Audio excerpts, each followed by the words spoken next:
Sir मला एक सांगा, जल समितीच्या वतीने भागवत सोनवणे यांनी आता सायगावमध्ये उपोषण केलं. या बाबतीत आपण काय सांगणार?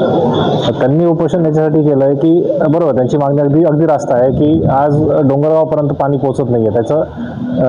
त्याचे इथले जे गावं आहेत, अंगुलगाव, वाईबोथी, सायगाव, डोंगरगाव, न्यारखेडे या गावांनाही पाणी समन्वय वाटप होणं अपेक्षित आहे. परंतु काही असामाजिक काही घटक आहे जे आज आमच्या या प्रशासनाच्या विरुद्ध काम करत आहेत. त्याच्यामुळे इथपर्यंत पाणी पोहोचणं आज आम्हाला शक्य होत नाही आहे. तर आम्ही पोलीस डिपार्टमेंटकडे, प्रशासनाकडे त्याची मदत मागितली की आम्हाला शेतकऱ्यांशी थोडंसं चर्चा करून त्यांचे जे असामाजिक घटक आहेत त्यांच्यावर आळा आणून इथपर्यंत पाणी पोहोचवणं आवश्यक आहे. आज पाणी खूप कमी प्रमाणात उपलब्ध आहे, आपल्याकडे वेळ खूप कमी उपलब्ध आहे. हे पावसाचं अतिरिक्त येणारं पाणी आहे. पावसावरती कोणाचाच नियंत्रण नसतं. पाऊस कधी बंद होईल याचंही कोणी शाश्वती देऊ शकत नाही. आज देवसाने भागामध्ये मांजरपाड्याच्या धरणामध्ये पावसाचं प्रमाण आहे, काही दिवस आहे, तर भविष्यात ते बंद झालं आणि तोपर्यंत इथपर्यंत पाणी पोहोचवू शकलो नाही तर ही सगळ्यात मोठी खंत होईल. ह्या पाटाची आज ही तिसरं वर्ष आहे. या पाटाला हे तिसरं पूर पाणी आवर्तन सुरू आहे. 2024मध्ये सर्वात प्रथम याचं पूर पाणी आवर्तन आलं होतं. ते 5 दिवसामध्ये डोंगरगाव येथे पोहोचलं होतं. 2024मध्ये देखील हे 4 दिवसामध्ये पोहोचलं आणि यावेळेस सगळ्यात रेकॉर्ड टाईममध्ये हे 2.5 दिवसामध्ये 60 तासामध्ये इथं दरसवाडीपासून डोंगरगावपर्यंत पोहोचलेलं आहे. याचा अर्थ असा की इथपर्यंत पाणी पोहोचणं ही काही मोठी हे नाही आहे, अडचण नाही आहे. इथपर्यंत 100% पाणी पोहोचतंय, अपेक्षित प्रवाहाने पोहोचतंय. परंतु जे लोक म्हणजे संयमाने वागत नाही आहे, कोणी जे शेतकरी आहेत काही गावांचे, ते सर्वप्रथम त्यांच्या गावांना पाणी काढून घेण्याचा अतिरिक्त प्रयत्न करत आहेत. बरं, अशा लोकांवरती तुम्ही गुन्हे दाखल करत नाही का? काय होतं, आमचे जे गेट आहेत, आउटलेट आहे, आमच्याकडे कर्मचारी कमी आहेत. त्याच्यामुळे प्रत्येक गेटवरती कर्मचारी ठेवणं शक्य नाही आहे. तर आम्ही सुरुवातीला जेव्हा आवर्तन सुरू झालं त्यावेळेस आमचे कर्मचारी लिमिटेड असल्यामुळे आम्ही प्रत्येक गेटवरती सेपरेट माणूस नव्हता.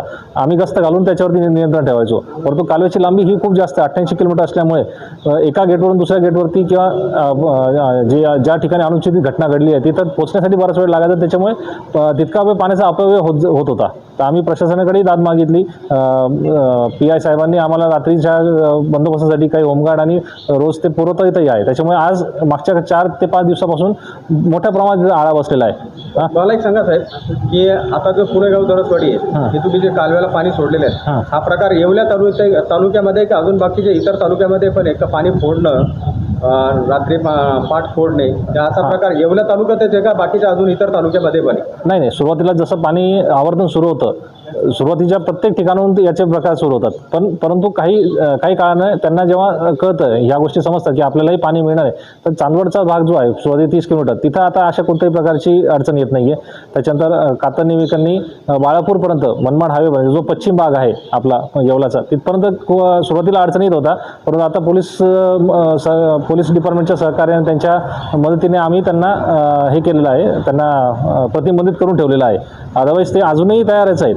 अजूनही त्यांच्यावरती आम्ही कोणत्या पद्धतीने बंधन टांबून ठेवलेलं. परंतु आज जे होतं आहे, सगळ्यात मोठा त्रास जो आहे ते आहे आपल्या मोटारी, जे इलेक्ट्रिक मोटर्स आहेत, डिझेल मोटर्स आहेत, ट्रॅक्टर लावले जातात, त्याच्याने खूप मोठ्या प्रमाणात उपसा होतो. त्याच्यामुळे पाणी हडपसरगावच्या गेटच्या पुढे जाणं शक्य होत नाही आहे. तर आता भागवतांचं जे उपोषण आहे, तर तुम्ही आता अधिकारी म्हणून हे डोंगरगावपर्यंत पाणी पोहोचणार का? आणि जे राहिलेले जे धरण बंधारे आहेत गाव पातळीवरचे, ते तुम्ही आता भरवण्याचा प्रयत्न करणार का? येस, 100% आमचा तोच भरणार याचा भरायचं तेच आहे. काय होतं, ह्या गोष्टीला जर का हे जे आम्ही तुम्हाला आता अडथळे सांगितले, ते अडथळे जर का झाले नाही तर पुढील 10 ते 15 दिवसामध्ये 100% हे भरतील. परंतु आज पावसाची शाश्वती नसल्यामुळे मी त्याच्यावरती ठोस काही सांगू शकत नाही. ते साहेब, आता पावसाची शाश्वती नाही आहे, बरोबर आहे. भागवतरावांनी या बाकीच्या गावांमध्ये पाणी पोहोचलं पाहिजे यासाठी आज त्यांनी उपोषणचा बडगा उचललेला आहे. आणि आपल्या प्रशासनाकडून ठोक आम्हाला माहिती द्या की तुम्ही एवढ्या दिवसामध्ये एवढ्या डोंगरगावपर्यंत पाणी पोहोचवणार आहेत, याचं आम्हाला चॅनलवरती ठोक आश्वासन द्या. नाही तुम्ही, माझं तेच म्हणणं आहे सर की ठोक आश्वासन आम्ही तेव्हा देऊ शकतो. आज पाणी चालू आहे, पाटाला पूर्ण क्षमतेने पाणी चालू आहे. परंतु आपलं मनमाड हायवे नंतर मोठ्या प्रमाणात मोटरी आणि याचं प्रमाण आहे. जोपर्यंत मोटारवरती कारवाई करत नाही का तुम्ही लोक? नाही, आम्ही अजून अद्याप आम्हाला त्याची परमिशन मिळालेली नाही आहे. जसं परमिशन मिळाली नाही? हो. मग आता तुम्ही भागवतांना काय आश्वासन दिलं? भागवत सरांना आम्ही ते सांगितलं की तुम्ही शेतकऱ्यांना थोडंसं हे करा, त्यांचं सांत्वन करा, त्यांची समजूत काढा. शेतकरी जे अनधिकृत उपसा करत आहेत, शेवटी ते आहेत आपले शेतकरी बांधवच आहेत, ते काय कोणी कमर्शियल याच्यासाठी काही उपसा करत नाही आहे, प्रत्येकजण आपल्या शेतीसाठीच करत आहे. तर त्यांनी पण समजून घेतलं पाहिजे की आपले बांधव जे खालच्या भागात राहतात ते पण शेतकरी आहे, त्यांनाही पाण्याची आवश्यकता आहे.